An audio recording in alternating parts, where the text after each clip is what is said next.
नमस्कार, जय माँ कोड़ियार, जय सियाराम, जय महाराज। मैं पथिक द ट्रैवलर अपने यूट्यूब चैनल में आपका हार्दिक स्वागत करता हूँ। आज भगवान दत्तात्रेय की कथा का आनंद लेंगे। भगवान दत्तात्रेय महर्षि अत्रि और उनकी सहधर्मिणी अनसुया के पुत्र थे। इनके पिता महर्षि अत्रि सप्त ऋषियों में से एक है और माता अनसुया के सतीत्व के प्रतिमान के रूप में उद्धृत किया जाता है। जब भी सतीत्व की बात होती है तो माता अनसुया का नाम बड़े गर्व से लिया जाता है, एक आदर्श सती के रूप में। राजा कार्तिवीर्य अर्जुन सहस्त्रबाहु भगवान दत्तात्रेय के अनन्य भक्तों में से एक है। पौराणिक इतिहास। इस पौराणिक इतिहास में हम बात करेंगे कि भगवान दत्तात्रेय का जन्म कैसे हुआ। तो कथा कुछ इस प्रकार है। एक बार की बात है कि मां अनसुया त्रिदेव त्रिदेव मानी कि ब्रह्मा, विष्णु और महेश जैसे पुत्र की प्राप्ति के लिए कड़े तप में लीन हो गई। इनके तप से जो भगवान विष्णु, भगवान शंकर और भगवान ब्रह्मा, उनकी जो पत्नियां थी, उनको थोड़ी थोड़ी माता अनसुया की जलन होने लगी। तब इन तीनों माताओं ने, तीनों देवपत्नियों ने अपने पतियों से कहा कि वे भूलोक में जाए और वहां जाकर देवी अनसुया की परीक्षा ले। ब्रह्मा, विष्णु और महेश संसार सन्यासियों के वेश में, अब ये जो तीनों देव है, त्रिदेव, वे सन्यासियों के वेश में अपनी जीवन संगियों के कहने पर देवी अनसुया की तप की परीक्षा लेने के लिए पृथ्वी लोक पर चले आए। अनसुया के पास जाकर सन्यासी के वेश में गए त्रिदेव ने उन्हें भिक्षा को देने को कहा। सन्यासी जो है वो तो भिक्षाम देही करके भिक्षा मांगने लगे। लेकिन ये तीनों देव माता अनसुया की परीक्षा लेने के लिए आए थे और उनकी एक शर्त थी। तो उन्होंने भिक्षा तो मांगी पर भिक्षा में एक शर्त रखी। तीनों देव जो सन्यासी बनकर आए थे, उन्होंने माता अनसुया से भिक्षा मांगी पर भिक्षा में एक शर्त रखी, क्योंकि वो परीक्षा लेना चाहते थे माता अनसुया की सतीत्व की। अनसुया के पतित्व की परीक्षा के लेने के लिए त्रिदेव ने उनसे कहा कि वह भिक्षा मांगने आए हैं, लेकिन उन्हें भिक्षा उनके सामान्य रूप में नहीं, बल्कि अनसुया माता को अपनी नग्न अवस्था में देनी पड़ेगी, कपड़ों के बगैर देनी पड़ेगी। अर्थात देवी अनसुया उन्हें तभी भिक्षा दे पाएंगी जब वह त्रिदेव के समक्ष बिना कपड़ों के उपस्थित हो।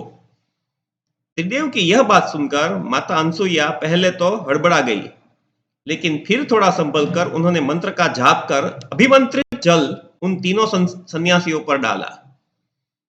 पानी के छींटे पड़ते ही ब्रह्मा, विष्णु और महेश तीनों ही शिशु के रूप में बदल गए। शिशु रूप लेने के बाद अनसुया ने उन्हें भिक्षा के रूप में स्तनपान करवाया। ब्रह्मा, विष्णु और महेश के स्वर्ग वापस ना लौट पाने की वजह से उनकी पत्नियां चिंतित हो गई और स्वयं देवी अनसुया के पास आई। सरस्वती, लक्ष्मी, पार्वती ने उनसे आग्रह किया, उनसे प्रार्थना की कि वह उन्हें अपने पति सौंप दे, लौटा दे। अनसुया और उनके पति ने तीनों देवियों की बात मान ली, किंतु अनसुया ने कहा कि त्रिदेवों ने मेरा स्तनपान किया है, इसलिए किसी न किसी रूप में इन्हें मेरे पास रहना ही होगा। और अनसुया की बात मानकर त्रिदेवों ने उनके गर्भ में दत्तात्रेय, दुर्वासा और चंद्रमा रूपी अपने अवतारों को स्थापित कर दिया, जिनमें दत्तात्रेय तीनों देवों के अवतार थे। दत्तात्रेय का शरीर तो एक था, लेकिन उनके 3 सिर और 6 भुजाएं थी। विशेष रूप से दत्तात्रेय को विष्णु का अवतार माना जाता है। अगर आप देखेंगे दत्तात्रेय भगवान का ये फोटो, तो आपको मैंने जो वर्णन किया वो इसमें साफ दिखाई देगा कि दत्तात्रेय का शरीर तो एक है, लेकिन उनके 3 सिर है और 6 भुजाएं थी। विशेष रूप से दत्तात्रेय को विष्णु का अवतार माना जाता है। दत्तात्रेय की 6 भुजाएं और 3 शीश इसलिए है, जिसकी कथा इस प्रकार है। एक बार ब्रह्मा ब्रह्मलोक में लीन थे कि तभी भगवान शंकर वहां पधारे और ब्रह्मा का ध्यान टूटने का इंतजार करने लगे, किंतु ब्रह्मदेव ने अपने नेत्र नहीं खोले। भगवान शिव की शांति का बांध टूटने लगा, तो उन्होंने अपने डमरू से भी ब्रह्मदेव को जगाने का प्रयास किया, परंतु उनका ध्यान नहीं ही टूटा। भगवान ब्रह्मा की जब आंखें खुली, तब उन्होंने शिव जी से माफी मांगी, किंतु शिव जी को शांत नहीं कर सके और इसलिए भगवान सत्यनारायण का ध्यान किया, जिससे भगवान विष्णु ने उनके क्रोध को शांत किया, किंतु उनका अंश आधे से ज्यादा नष्ट हो चुका था। तब देवी अनसुईया ने जब तीनों में से 2 शिशु अर्थात चंद्रदेव और दुर्वासा को जन्म दिया, दुर्वासा सबसे बड़े और चंद्रमा दूसरे स्थान के पुत्र थे। जब तीसरे शिशु अर्थात दत्तात्रेय का जन्म नहीं हुआ, किंतु अनसुईया को प्रसव पीड़ा होती रही, तब ब्रह्मा जी और शिव जी को सारी बात समझ आ गई। तब उन्होंने अपने कुछ अंश भेजे, जिससे दत्तात्रेय के गर्भ में ही 3 सिर और 6 भुजाएं हो गई। दत्तात्रेय को अन्य 2 भाई चंद्रदेव और ऋषि दुर्वासा थे। चंद्रमा को ब्रह्मा और ऋषि दुर्वासा को शिव का रूप ही माना जाता है। जिस दिन दत्तात्रेय का जन्म हुआ, आज भी उस दिन को हिंदू धर्म के लोग दत्तात्रेय जयंती के तौर पर मनाते हैं। भगवान दत्तात्रेय से एक बार राजा यदु ने उनके गुरु का नाम पूछा। एक बार उनके एक भक्त ने, राजा यदु ने उनसे पूछा कि आपके गुरु का नाम क्या है? तब भगवान दत्तात्रेय ने कहा कि आत्मा ही मेरा गुरु है, तथापि मैंने 24 ही व्यक्तियों से गुरु मानकर शिक्षा ग्रहण की है।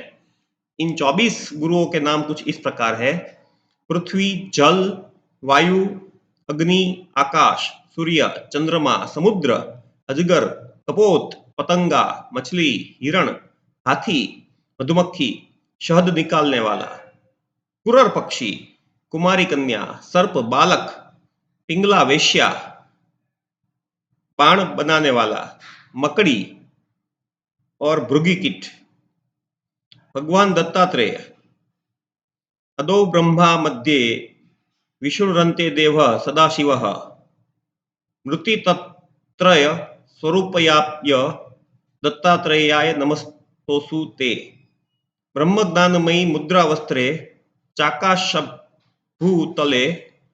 प्रज्ञानधन बोधाय दत्तात्रेयाय नमोस्तुते ते। भावार्थ: जो आदि में ब्रह्मा, मध्य में विष्णु तथा अंत में सदाशिव है, और भगवान दत्तात्रेय को बार बार नमस्कार है। माफ कीजिएगा, जो आदि में ब्रह्मा, मध्य में विष्णु, अंत में सदाशिव है, उन भगवान दत्तात्रेय को बार बार नमस्कार है। ब्रह्मज्ञान जिनकी मुद्रा है, आकाश और भूतल जिनके वस्त्र है, और जो साकार प्रज्ञानधन स्वरूप में है, उन भगवान दत्तात्रेय को बार बार नमस्कार है। यह जो है श्लोक, वो जगत गुरु आदि शंकराचार्य, श्री आदि शंकराचार्य द्वारा लिखा गया था। भगवान दत्तात्रेय ब्रह्मा विष्णु के अवतार माने जाते हैं। भगवान दत्तात्रेय भगवान ब्रह्मा विष्णु और महेश के अवतार माने जाते हैं। भगवान दत्तात्रेय के भी कुछ अवतार हुए हैं, ऐसा माना जाता है, जिसमें श्रीपाद वल्लभ, श्री नृसिंह सरस्वती, स्वामी समर्थ, मणिक प्रभु, श्री गजानन महाराज, इन सब का नाम लिया जाता है। हम गुजराती लोग, खास करके नडियाद के लोग, श्री संतराम महाराज को भी दत्तात्रेय का ही अवतार मानते हैं, और वो साक्षात नडियाद में भी आज भी विराजमान है। तो ये एक भगवान दत्तात्रेय का परिचय देना का मैंने तुच्छ प्रयत्न किया था। आशा है आपको 2 चीज जानने को मिली होगी और थोड़ा बहुत आनंद भी आया होगा। जय मां खोडियार, जय सियाराम, जय महाराज, शुभ रात्रि।